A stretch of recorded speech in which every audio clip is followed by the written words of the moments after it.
So stress, pero yan normal yan. Kasi pag hindi ka na stress, alien ka. Di ba? Kasama na sa buhay natin yan. At yan ang gagampanan natin dito sa First Vita Plus. Okay? So, unhealthy lifestyle. Posible, marami pa sa atin dito, hindi ko man kayo kakilala, may mga vices pa. Umiinom ng alak, naninigarilyo pa rin. Tapos, siyempre, importante pa rin yung attitude natin. So, yan yung mga dapat nating ayusin para maging healthy talaga yung ating buhay. Okay? So, ayan, ang topic natin ngayon, ayan, napakaganda, no? Yung ating, ayan, special health talk, rheumatism. Pag sinabi mong rheumatism, pag tinawag natin, ano na sa atin? Rheuma. O may nirarayuma na po ba sa atin ngayon? Sometimes, okay. So kasi po, ang topic natin ngayon, masyadong ano po ito malawak. So, bibigyan natin ng diin yung about sa rheumatoid arthritis. Kasi may 100 klase ng arthritis. Hindi common sumakit ang kasukasuan mo, sumakit ang kamay mo, sumakit ang paa mo, or bigla ka na lang hindi makatayo, ay agad-agad ay may tawag agad doon. Ibig sabihin, rheuma. So, arthritis, maraming klase ng arthritis. Yung tatlo na pinakakilala natin, ano yon? Osteoarthritis, gouty arthritis, at yung topic ko ngayon, rheumatoid arthritis. Yan ang dapat nating paglaanan ng pansin. Okay? So, nakalagay pa yung ating product. Ang ganda, no? At yan talaga yung ating ipopromote. Okay? So, ayan, rheumatism. Ayan, so, about saan? Sa joints. Pag sinabing joints, ayan, ano ba yung mga joints natin? Diba, yung kamay. Ibig sabihin ng joints, may dalawang buto na gumagalaw. Unang-una, katulad dito. Ano po ba yan? Mukhang ito ay siko. Diba? Ito naman yung ating kamay. Kasi meron yan, di ba? Gumagalaw. Ibig sabihin, meron siyang joints. Ito naman yung ating tuhod. Okay? At ito yung ating sakong, di ba? Or ankle. So, yan yung mga posible na nagkakaroon or tinatamaan ng arthritis. So, iba't iba po yan. At yan ang ating i-discuss ngayon. Okay? So, ano ba ang rheumatoid arthritis? Ayan, nakita niyo yung ating model. Ayan, mukhang kamay. Sumasakit yung kamay niya. Ayan, hawak pa yung kanyang ito po, no? Katulad ng mga masisipag nating siyempre, mga nagtatrabaho, ay talagang posible talaga na magkaroon ng mga iba't ibang sakit sa kamay. Okay? So, hindi lang naman kamay. Okay, una, ano ba yung rheumatoid arthritis? Ito po ay isang chronic autoimmune. So, ibig sabihin, ito po ay sa ating immune system ang problema. Autoimmune na ang kondisyon, nagkakaroon ng inflammation or pamamaga. At hindi lang po isang buto. Ito ay tinatawag natin polyarthritis. So, ibig sabihin, ang involved, maraming klase ng buto natin. Katulad ng kamay natin, alam niyo po ba na ilan ang buto ng kamay? Unang-una yung finger po, yung pinakataas. Ito po ay 14 ang buto dyan. Yung palad natin, 8. At yung dito sa ating wrist, ilan? 5. So pag tinotal mo, yung buto po sa kamay ay 27. So grabe no, buto, 27 na po yun. Ito yung tanong ko ngayon. Saan po natin makikita ang pinakamaliit na buto? Ayan, baka trivia, baka may nakakalam. Saan natin makikita yung pinakamaliit na buto? Hindi na yung pinakamalaki kasi obvious yung pinakamalaki. Alam niyo po ba kung saan ang pinakamaliit na buto? Tenga? Sa tenga. Tenga. Wow, ang galing ni Pring Dennis. Yung po yung tinatawag natin stake or stirrup. Napakaliit po nun. O ano naman yung pinakamalaking buto? Ano po yung pinakamalaking buto natin? Ayan, hita. Femur. Ito yung femur. Ayan, lahat ba? May femur ba? Lahat? May hita. Yan po yun. So, yun po yung ating mga dapat na kahit paano ay malaman natin. Okay? So, extra-articular manifestation.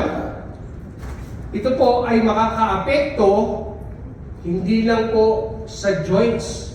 Apektado din ang mga organs. Bakit po? Autoimmune, ibig sabihin, abnormal ang ating antibodies. Yung inaatake niya, yung sarili niyang dugo, inaatake ng immune system natin, yung ating mga joints, yung mga cells natin, yung mga normal cells. Kaya ano nangyayari? Nagkakaroon ng epekto pati po sa mga organs katulad ng lungs, ako, apektado rin ng heart, ang ating mga mata, pero ang pinaka-main na involved ay yung ating joints. Kaya lahat ng joints natin, posible talaga, along the way, pwedeng sumakit. Lalo na pag sobrang gamit natin. At nagkakaroon ng inflammatory synovitis. Kasi po, yung synovitis, synovial fluid, yun yung likido, yun yung langis para gumalaw yung mga buto natin. Kaya gumagalaw po yan dahil dun sa synovial fluids. Okay? Ayan, so tuloy natin. What are joints? Ano ba yung mga joints? Ito po, no? Unang-una, ito po ay two or more bones meet to allow movement. Yun yung sabi ko sa inyo, di ba? Ibig sabihin, may movement. Di ba? Pwede mo siyang i-flex, pwede mong i-extend. So, may adduct. Adduct, ibig sabihin, papunta sa body. Abduct, palabas. So, yan yung mga term po, no? So, the joint damage in rheumatoid arthritis happens on both sides. So, ibig sabihin, pag sumakit ang kamay mo, dapat pati yung kaliwa sumasakit din para masabi natin meron kang rheumatoid arthritis. So, pag isa lang ang sumasakit, tapos biglang after 2 to 5 minutes nawala yung sakit, so hindi po yun rheumatoid arthritis. Posible po soft tissue or soft tissue lang po yun or nagkaroon ka lang ng pain. Tama po ba o musculoskeletal pain or magkakaroon ka ng nerve, so yun yung neuropathy na tinatawag. So iba't iba po yung klase, pero mag-concentrate tayo sa joints. Yun yung importante, okay? So nakita niyo po yung kamay na yan? So dapat iingatan mo yan kasi yung joints, pag naapektuhan yan at hindi po yan na-treat ng maaga, pwede talagang ma-evolve yan at maging ganito po ang itsura. So parehong joints apektado, pwede ring leg, pareho rin dapat, okay, kung shoulder, parehong shoulder din ang sumasakit para masabi natin rheumatoid arthritis. Bakit ko nasabi yun? Kasi pag sinabi mo namang gouty arthritis, yan sa ibang topic natin yan, mataas ang uric acid. So ibig sabihin, iba yun dito. So hindi involved yung pagkain. Dito, hindi pinagbabawal na kumain. Pero, syempre, mag-iingat pa rin tayo. Okay, ano pa yung sa osteoarthritis naman, dahil saan? Sa pag-edad. Okay?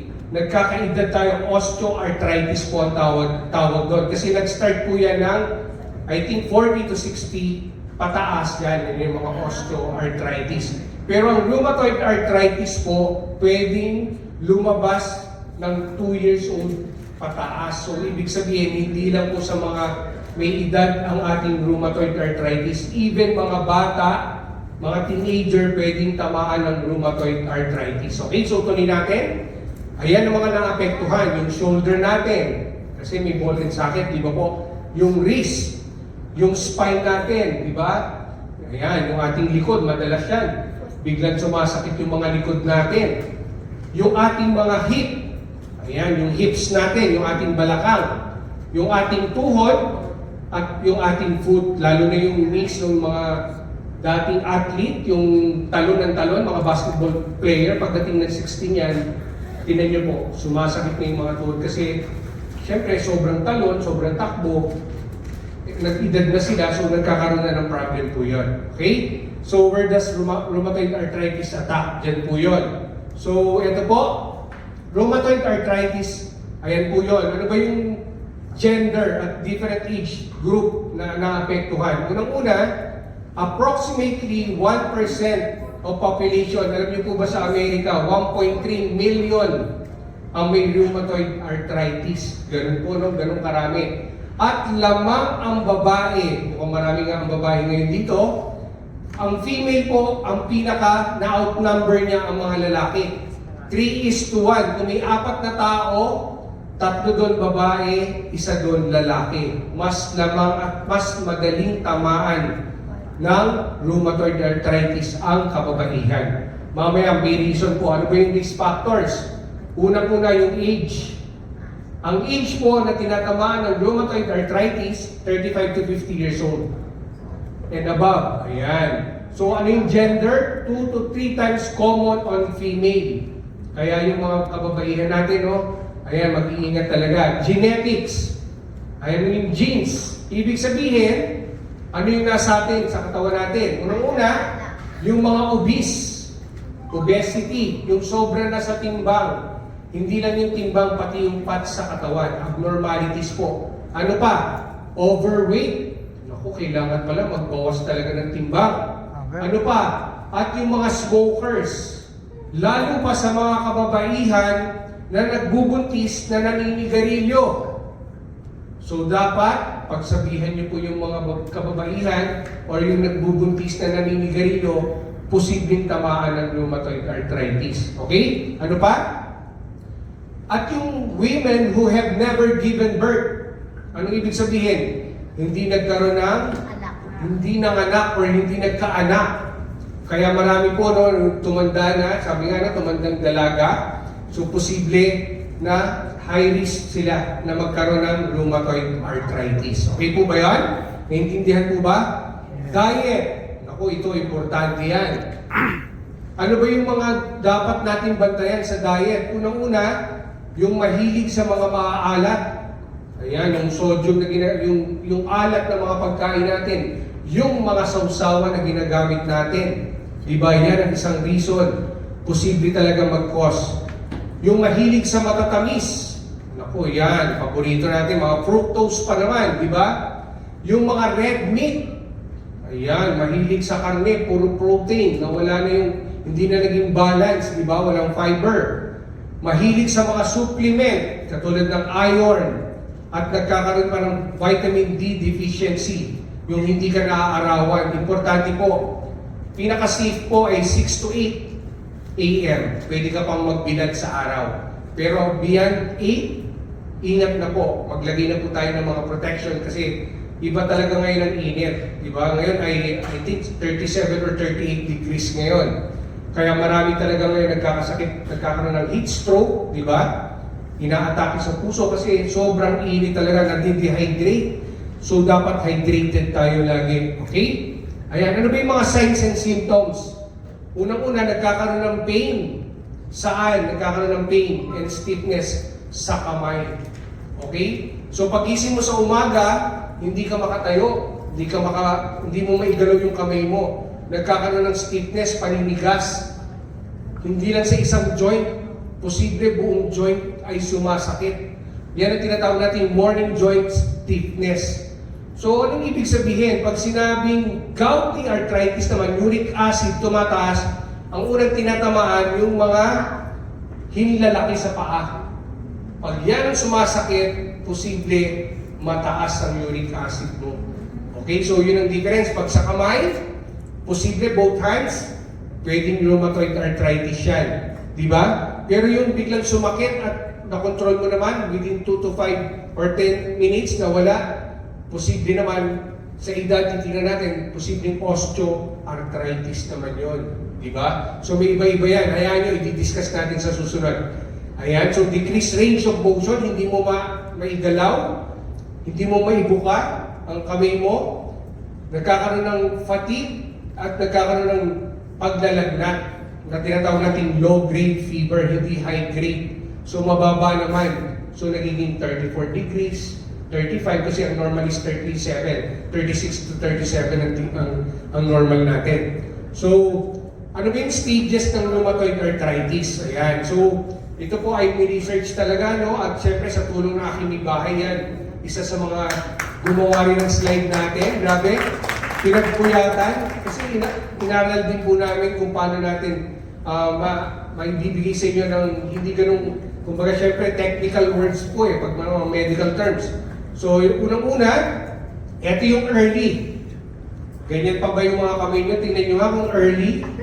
Naku, ayun. Kasi sa susunod, baka maging intermediate na yan at maging late. Kaya dapat, as early now, dapat na-check nyo na. Kasi pag napabayaan nyo po, nagkakaroon ng radial deviation. Ayan, oh. Nakita nyo po yung mga knuckle. Ito yung knuckle na tinatawag. Naka-deviate siya o nakapunta siya sa kanan, sa radial. Ayan, radial po yan Yung thumb, ayan, nakita nyo po yan. Ulnar deviation naman. Ayan, ito, nakita nyo po, oh. Liko na, tapos ang dami niyang mga, ayan po, no, yung joints niya. Ito yung swan neck. Ayan, gawin nyo nga yung sa kamay nyo, pag nagagawa nyo yan, ako, posible. Isa na po yan sa deformity. Swan neck, para siyang swan. Ayun, oh, parang swan, di ba? Ayan ang mga nangyayari po. Ano pa? Marami pong klase ang deformities ng joints. May tinatawag po na boutonniere's deformity. Nakita niyo po yung phalanges, ay yung pinaka-phalanges natin. Ayan, oh. Di ba? Ayan yung pinaka-liko. Kaya mo bang gawin yan? Parang hindi, no? Yung claw toe, ayan, yung titingnan niyo yung mga buton niyo dito, ha? Kung meron na kayong nakikitang claw toes dyan. At yung hammer toe. Ayan, nakikita niyo parang hammer siya, oh. Hammer toe. Ako, meron lang nakaka-relate. Okay? So maraming klase. Okay, ano pang other signs and symptoms? Nagkakaroon ng fatigue. Ibig sabihin, madali kang mapagod. Madali kang malobat. Naku, madaling malobat pala. So dapat talaga, ayan, no? So dapat laging uminom ng First Vita Plus. Yes. Di ba? Tapos, natutulog ka, bigla kang pinagpapawisan ng malamig. Ayan, no? Night sweat. Tapos nilalagnat ka. Heavy sweating. Yan yung mga signs and symptoms na meron kang rheumatoid arthritis. Okay? At biglaang pagbaba ng timbang, pagbagsak ng timbang mo, losing weight, as early sign of rheumatoid arthritis. Yan po yun. Okay? So ano pang other signs? Myalgias. Pag sinabing myalgias, nagkakaroon ka ng muscle aches or muscle pain. Ayan, muscle tender to touch. Pag hinawakan mo yung part na yun, ang sakit. Diba? So talagang namimilipit ka talaga sa sakit. Tapos, nagkakaroon ka ng sleep disturbances. Hindi ka makatulog. So, ibig sabihin, isang sign po yan. Poor sleep quality or issues with sleep. 70% ng pasyente na may rheumatoid arthritis, posible hirap matulog. Yan po yun. Diba? Ano pa? Marami po, no? Rheumatoid nodules. Tingnan niyo yung mga siko nyo, baka may mga nodules na. Pag may nakita kayo na may nodules or may mga bukol po dyan, sign po yan ng rheumatoid arthritis. Ayan, elbows are commonly affected. Nakita mo yan. Hindi yan tulis, hindi yan pinasadya. Okay? Tapos, scleritis and episcleritis, inflammation. Lalo pa naman ngayon, napakainit. Nagkakaroon tayo ng dryness ng mata. Kaya uso rin ngayon ng sore eyes, pero hindi lang sore eyes. Pwede rin kasi maging dry ang mata mo at posible dry eyes. Ano pa? Ayan, so pericarditis din. Ano ibig sabihin? Nagkakaroon ng pamamaga yung pericardium ng puso natin. Ayan, kaya apektado rin yung puso. Ito yung normal at ito yung pericarditis. Meron pa mamaga ng puso. At pag sinabi namang myocarditis, yung muscle, yung heart muscle naman ang inflame or yung meron siyang inflammation, yung tinatawag natin myocardium. Ayan, so talagang hindi lang yung joints ang apektado. Di ba? So ano pa yung other signs? Pati yung baga. Ano nangyayari sa baga? Nagkakaroon ng scarring or fibrosis, nagkakaroon ng scars. Kaya pag ikaw ay nagpa-x-ray, sabi mo, wala na akong nararamdaman, pero pag tingin sa x-ray mo, may mga scars. Di ba? So yun po ang isang sign na nagkakaroon ka ng chronic dry cough at hirap huminga. Okay? Ayan, bronchiectasis. Yan yung ating mga membrane. At yung pleural effusion. So talagang yung fluids naman ang nangyayari, no, sa ating baga. Ayan, naapektuhan. Ito naman, yung carpal tunnel naman po, anong apektado dyan? Yung pinaka-median nerve natin. So yan po, inahati po yan eh. So pag na-paralyze po yun yung tinatawag natin, ayan, compress yung median nerve, yung pinaka-gitna. Okay, yung gitna. So yan po ay median nerve. Kasi dito yung ulna, dito yung radial, dito yung ulna. So yan yung mga blood supply ng ating mga kamay artery. Ayan.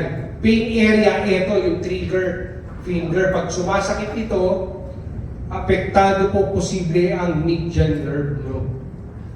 Okay? Ayan, no? Nakakasunod po ba? Okay, mamaya may exam tayo. Ila? Okay, para tayo nagle-lecture.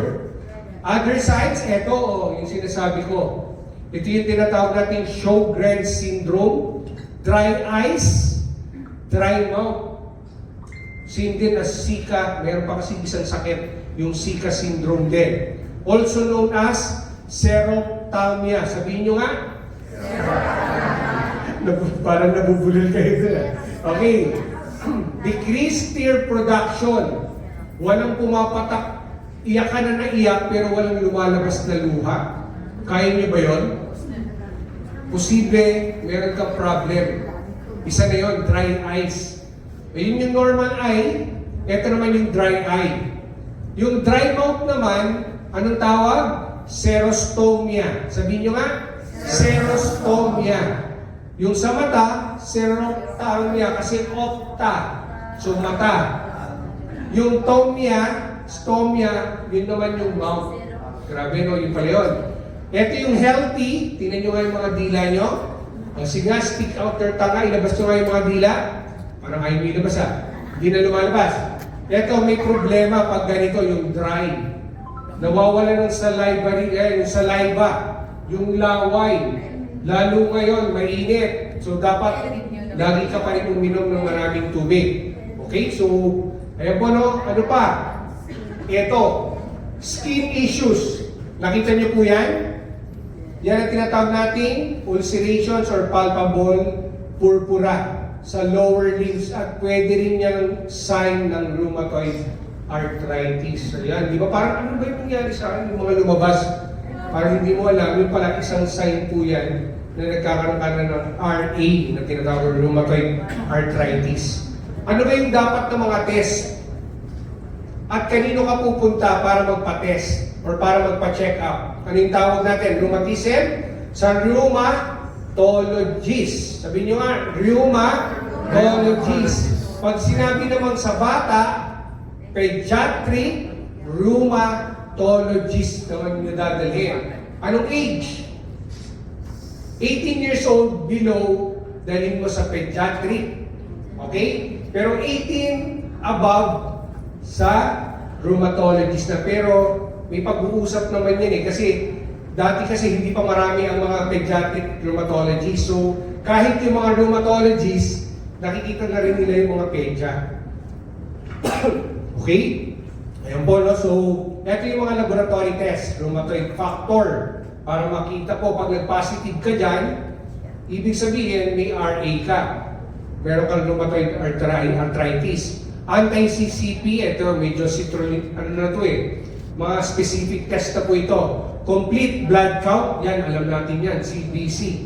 Yan ang isa sa pinakamura kasi itong iba dito mahal eh. Di ba? Metabolic panel o uric acid, pwede rin, medyo mura din yan. C-reactive protein, CRP. Ayan, yung erythrocyte sedimentation rate. ANA or anti-nuclear antibody. Pati yung test for hepatitis kasi dapat ma-rule out. Kasi baka hepatitis po yung sakit, hindi naman rheumatoid arthritis. So, kailangan din i-test yun. Ano pa? Joint x-ray. Siyempre po, yung joints dapat na x-ray. Joint ultrasound or MRI. Saan ba natin ginagamit ang MRI? Para sa mga bukol, sa mga tumor, para sa brain tumor. Ayan. Dumadaan ka sa isang resonance machine.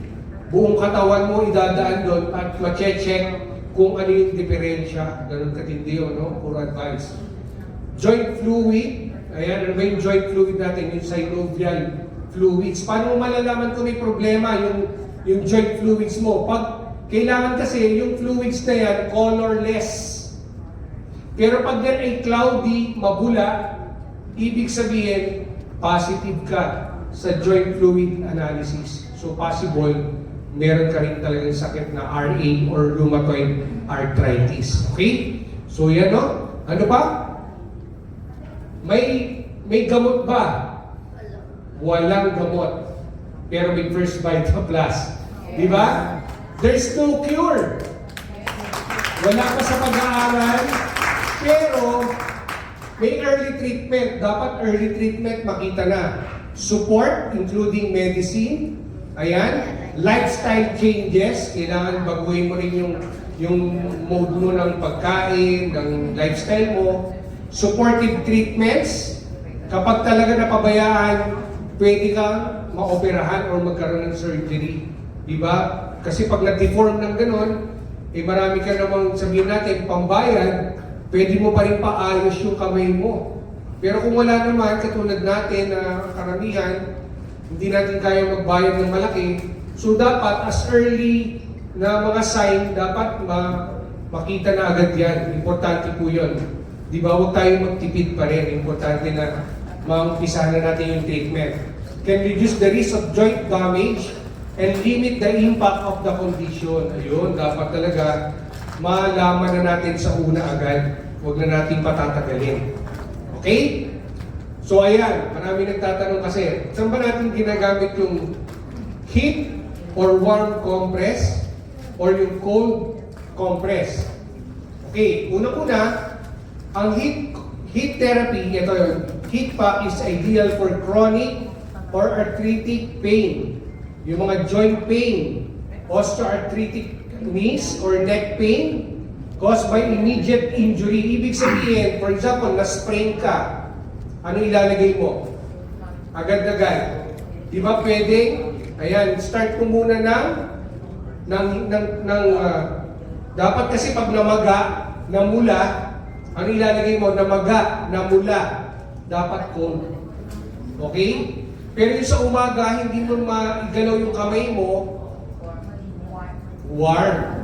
Okay? Pero wag mong patatagalin within 2 to 5 minutes lang kasi may tinatawag na reflex vasodilation. Ibig sabihin, pwedeng mas lumala. Okay? Huwag mong patatagalin yung pagbababad mo sa mainit. Dapat within 2 to 5 minutes, tapos na yun. Okay? Ano pa? Ayan, i-cold pack naman, ito ay yung mga acute injuries yung nabanggit ko kanina. Swelling, ayan, pamamaga, muscle spasm. Okay? Acute injuries are most commonly treated with cold therapy, lalo na within ilang days yan? 2 to 3 days. Pag more than 2 to 3 days na yung pamamaga, yung sakit, hindi nawawala, posible, ayun, dapat ma-check ka na at pwede yan na i-consider talaga na magkakaroon ka talaga ng rheumatoid arthritis. Pwede mo siyang gamitin naman ng ng warm compress or hot compress. Okay? So ito yung ating re-recommend natin na product ng First Vita Plus, lalo na kung involved ang atin, for example, uric acid, gout out natin. Ayan, so ito yung ating product na grabe no, na maraming natulungan. Ang topic natin ngayon ay gout out. Ito ay may 5 gulay pa rin, all natural gelatin capsules derived from collagen. Ayan, napakahalaga ng collagen natin. Everyday dapat meron tayong collagen kasi sa buto natin, yan po, ng type 1 collagen ang kailangan ng mga buto natin. Yan ang most common. Okay, gelatin capsules natin, natural choice for consumers. Sa pag-aaral ko, ito yung pinaka-safest for drinking and swallowing. Okay? Kaya iinom muna ako para naka-segue. Okay po. Diyan nawala sa camera. Power. Okay, isang power clap na. Teka, parang popcorn. In 1, 2, 3. Yan. Alam ko, may mga rheumatoid arthritis na or osteoarthritis na eh. Ito yung gout out natin. Ayan. Ako, umiinom ako niyan. Kasi napakaganda po yan. So, kapag may pain, 2 capsules. Okay? Umaga, pwede sa tanghali, pwede sa gabi. Okay? Yun po yun. So, 30 capsules po yan. 400 mg per capsules. Ito po yung component na meron siya. Piperine, glucosamine, turmeric powder, at yung ating 5 gulay, yung 5 power herbs natin. Okay. Formulated with glucosamine, turmeric, and piperine. Yung glucosamine natin, ito yung support pa rin sa joints. Ayan yung topic natin, di ba? Sa mobility and comfort. Yung turmeric naman, traditionally, matagal na itong ginagamit as medicine din, medicinal, at hindi lang sa medicinal agent, isa rin siyang ginagamit sa mga pagkain, di ba? Ayan, so support joint, comfort and mobility pa rin. Okay? So, ang piperine naman, ito naman, anti-inflammatory. Yung kaninang mga test sa rheumatoid arthritis, more on sa inflammatory test po yun para malaman kung ano yung mga level ng inflammation na meron ka sa katawan. Yun yung mga test. Kaya medyo mahal siya. Okay? Kaya dapat agapan na natin agad na hindi magkasakit. May 5 gulay. Ayan yung ating 5 power herbs. 2 to 3 capsules daily. Ayan, di ba? Kasi wala namang overdose yung product natin. Kasi all natural po yan. Okay? So, glucosamine sulfate, ito ay natural sa katawan natin. Pero habang nagkakaedad tayo, nababawasan po yan. Di ba? So, yan po ay naturally occurring chemical sa ating katawan na nagsusurround ng ating fluid around joints. Di ba? Ano ba yung fluids around joints? Yung ating synovial fluids. Yan ang ating kailangan. Glucosamine, mga chondroitin. Ayan, naririnig nyo po yan. At ito ay nagpo-produce ng chemicals para mag-build. Ito yung building blocks ng tendons, ng ligaments, ng cartilage. Ayan, di ba? Yung sa bulano, nakikita niyo po yun. Yung loob nun, yun yung bone marrow. Yun yung nagpo-produce ng mga cells. Di ba? At ito naman yung mga tendon, mga ligaments, cartilage. Ayan, thick fluid that surrounds the joints. Dapat laging healthy yung mga joints natin. Taking glucosamine supplements, ito ay nag-i-increase ng cartilage and fluid surrounding the joints. Kaya napakaganda po nito para maiwasan ang breakdown, yung wear and tear na tinatawag, lalo na saan? Sa osteoarthritis. Kasi yung mga senior or mga senior citizen, posible nakakaranas na ng osteoarthritis po yun. Okay? Ayan, turmeric powder naman, ito yung active compound, yung ating curcumin. Ayan, ang luyang dilaw. Di ba? Ito po ay anti-inflammatory pa rin. Beneficial for treating conditions, lalo na doon sa mga pamamaga ng ating mga katawan. Active ingredients na responsible po yan para mabawasan ang mga pain at ma-improve pa rin yung, ito po, yung knee osteoarthritis. Yan, yung nabanggit ko kanina. Kaya pag naging senior na, 60 pataas, minsan mas maaga pa, nagkakaroon na ng osteoarthritis. Okay? Hindi lang mga matatanda or nagkakaedad ang meron. Even mga bata ngayon, nagkakaroon na rin po ng osteoarthritis. Kasi bakit po? Sa mga habit or sa mga ginagawa, lalo na gadgets. Diba? Minsan maghapon ka na sa cellphone. Ako, yan. Isa po yan. Kaya dapat, huwag masyado rin sa cellphone. Dapat may pahinga rin. Okay? Ayan, so, apply Dennis. Ayan, okay po, no? Ibuprofen for reducing. Ayan, ito po, no, para siyang ibuprofen. Para siyang pain reliever talaga. Ayan, so, piperine naman. Ano yung piperine? Pamintang, ayan, yan yung paminta. Black pepper. Ito po ay napaka-beneficial din, lalo na dun sa may mga diabetes, lalo na yung may insulin resistance na. Okay? At yung may mga fatty liver. Kasi lalo na pag maraming iniinom na gamot, dapat mag-check lagi ng lipid profile, liver profile, ayan, kidney rin, ng mga test din. Kasi yan ang mga, ano natin, ano tawag doon? Sa kidney, sa liver. Ano tawag natin dyan? Ano tawag? Mga filter. Nag-filter po yan ng ating mga kinakain at iniinom, lalo na kung ikaw ay may mga maintenance na gamot. Okay? Ayan po, no? So, tumutulong din siya ma-absorb agad yung curcumin. Ano yung curcumin? Wala Anti-inflammatory. Yung luyang dilaw, di ba? Pag pinagsabay mo yan, kaya magkasama sila, 2,000% ang absorption.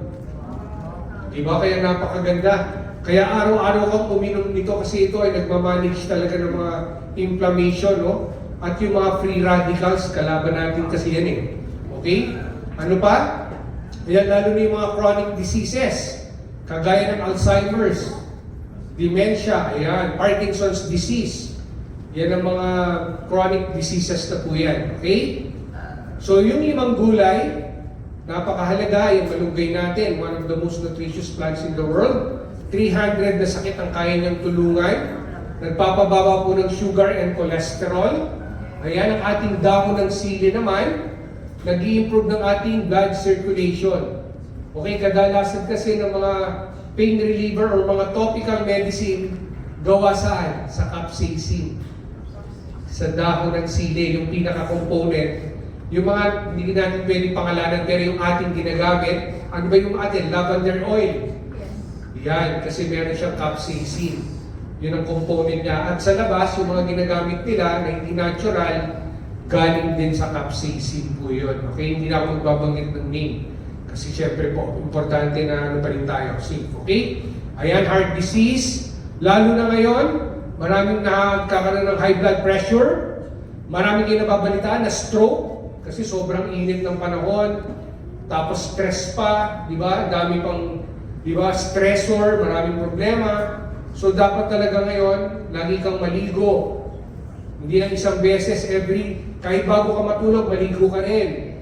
Walang oras ang paliligo, ha? Hindi masamang kasi nagpapalakas ng immune system ang pagpaligo.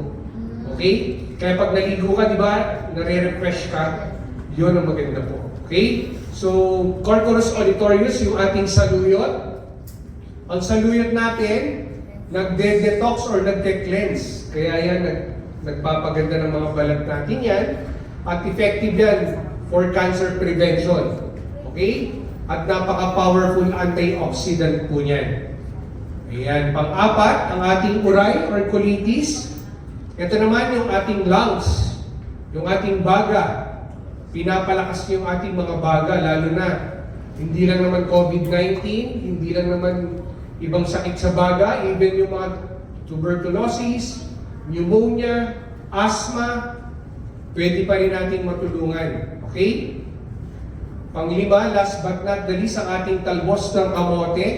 Ito naman, Pomea batatas, ang scientific name, nagpapataas ng pula ng ating mga dugo. Hindi po yan nagpapataas ng blood pressure. Yung sausawan, toyo, patis, bagoong, yan yung maaalat na pagkain na dapat iiwasan natin. Nagpapataas ng platelet count, lalo na ngayon, marami pa rin ang may dengue, lalo na yung cases ngayon ng dengue. Kahit mainit, maraming lamok, di ba? Kaya kailangan natin talaga ng protection, palakasin ang immune system pa rin.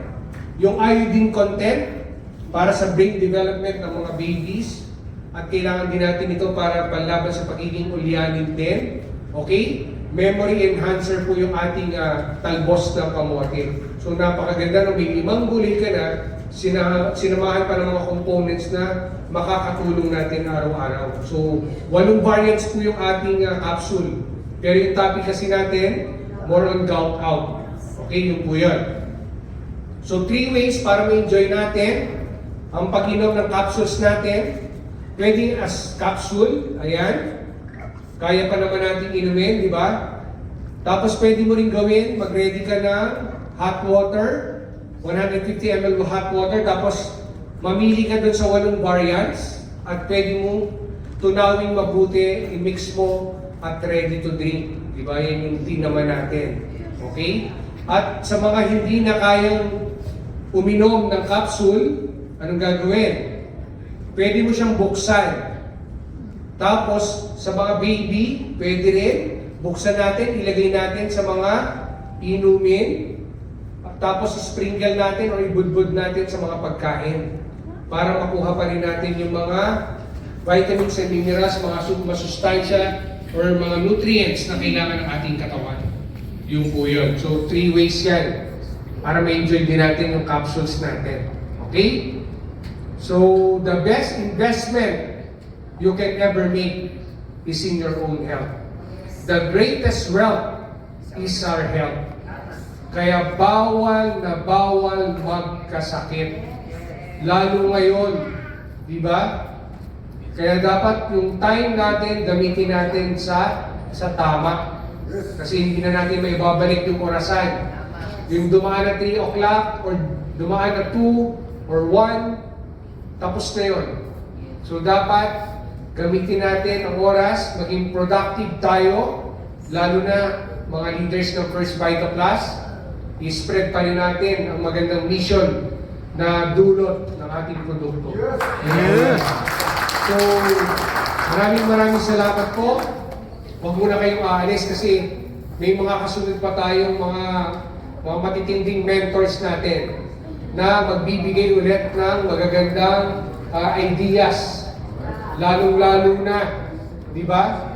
Yung kasama natin ay yung isa, parehas official speaker, at ang maganda niyan, mga kasama natin, mga platinum na.